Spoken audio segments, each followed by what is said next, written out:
Hi. So, if the Democratic Party supporting slavery in the 19th century means the Democratic Party today is racist, so does that mean that Karl Marx and Engels writing for the New York Tribune, Horace Greeley's Republican newspaper in the 1860s, does that mean the Republican Party is the party of socialism today?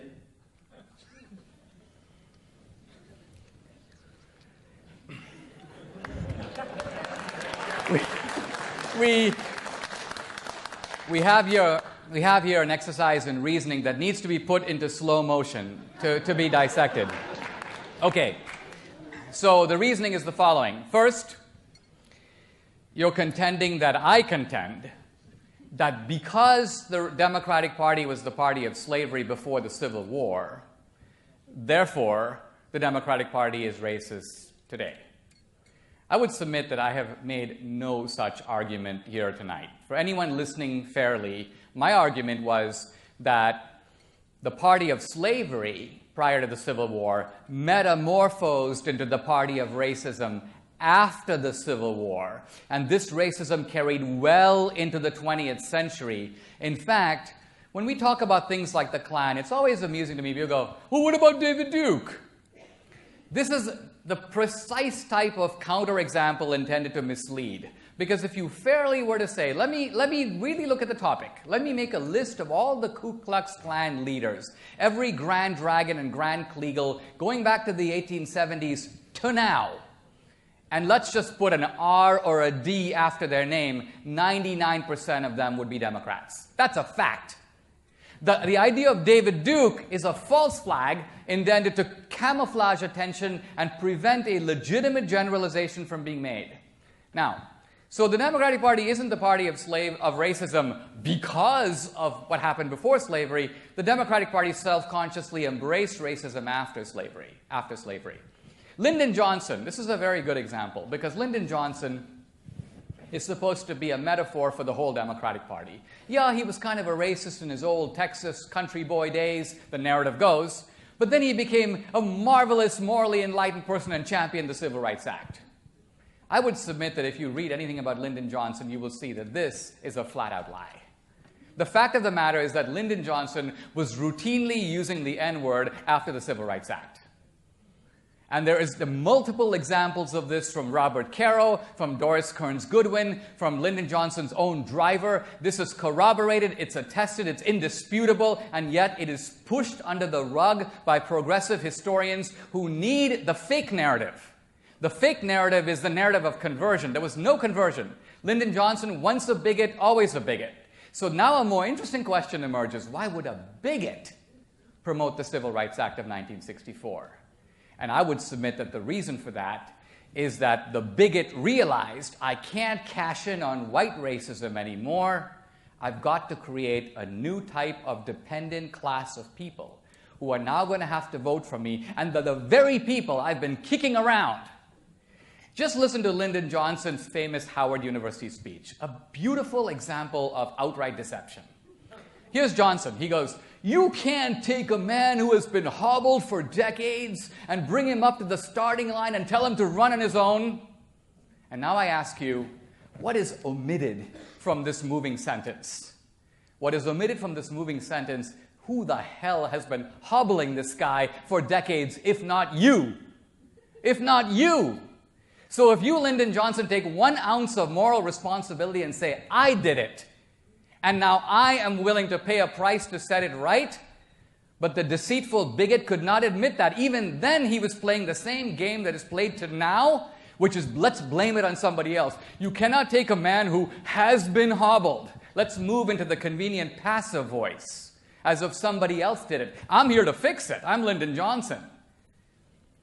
So history involves reading a little between the lines, recognizing that just as we have fake news, we have fake history, we have fake scholarship, you're smart enough here to know this and to be able to do this kind of reading, and it's very liberating. When you do it, it's very liberating. Okay, next question. I think your response to that last question is is definitely helpful in recognizing that some facts may be misleading, such as if I were to come up and give a lecture on Karl Marx and the history of communism in the Republican Party. Obviously, we can cherry pick facts.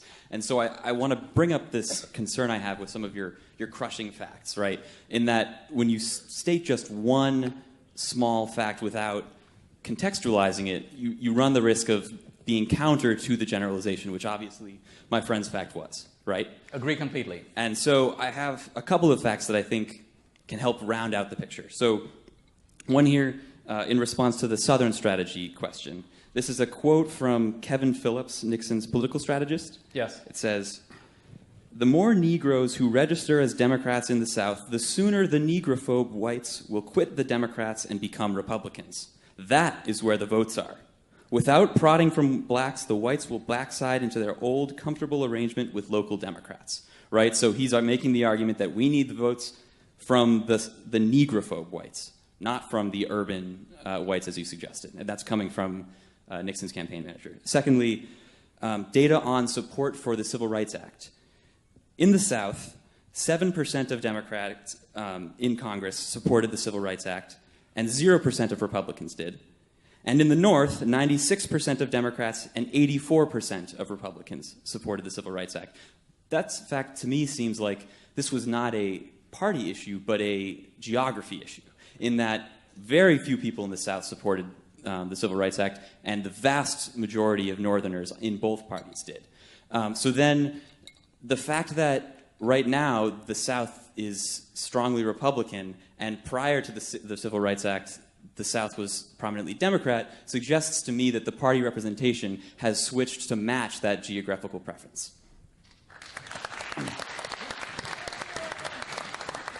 Excellent question. And I will try to do justice because you've raised a lot of points. Let's start with Kevin Phillips. You need to pick up Kevin Phillips' book, The Emerging Republican Majority. You described Kevin Phillips as Nixon's campaign manager, which he was not. Second of all, Kevin Phillips says very clearly on the first page, you are going to get from me an analysis of voting patterns in America. It is not a description of anything that Nixon did. In fact, Kevin Phillips says, Nixon has not seen any of my work. I'm writing it after the election. So Phillips makes it really clear that he is not the architect of anything. He is rather interpreting in his own way. And you have to remember, Kevin Phillips is a guy who swung from one side to the other of the political pendulum. So you've got a character who's mercurial in his judgments and has said the opposite things at different times. Nevertheless, let's move on to the larger point, which is, according to you, this party division is a geographical and not a partisan divide. And the technique you're using to demonstrate this is you could call it controlling for region. Controlling for region, you're saying, the discrepancy between the parties at least diminishes even if it doesn't go away altogether. The problem with the controlling for region is that you cannot control for something when the party itself is pushing to achieve that regional phenomenon. Let me tell you what I mean. We think today of the South as being the racist side of the country. C. Van Woodward tells us, the Yale historian, that after the Civil War, in the early 20th century and in the late 19th century, when the segregation debate, he goes, there was massive opposition to segregation in the South. He goes, this emergence of a Southern racist party, he says, was not foreordained. It was not the automatic result of the war. He goes, don't confuse slavery with racism. They're related, but they're not the same thing. Hold on, let me finish. The point I want to make is this. The Democratic Party cultivated the bigotry in the South that became a Southern phenomenon. So you can't now say, well, let's control for Southernness and take it all out and excuse all the Democrats because they're just being good old Southerners. I'm saying no. I'm saying that the Democrats polluted the South with a racist ideology and drove the Republicans out of the South. This was the whole point of the Ku Klux Klan. Racial terrorism was aimed at crushing the black Republican Party in the South. So you can't control for these things. The Democratic Party had its base in the South, and it was a racist base. The Republican Party has its base in the North, and it was a non-racist base. So now we turn to your last point, which is the most tempting of all. Gee, Dinesh, the Republicans used to be, the South used to be Republican. I'm sorry, the South used to be Democratic through most of the 20th century. It's now Republican. Big switch. No. The key question here, I agree, there are actually, I would add to your switch, blacks who used to be Republicans are now Democrats. Big switch. The key question when you see these switches is to ask this question: when did the switch occur? So for blacks, let me tell you, the switch occurred in the 1930s. In 1932, 75% of blacks voted for Herbert Hoover. In 1936, 75% of blacks voted for FDR. Blacks switched into the Democratic Party, having nothing to do with the civil rights movement and nothing to do with racism, because the Democratic Party at that time was openly the party of segregation and the Ku Klux Klan.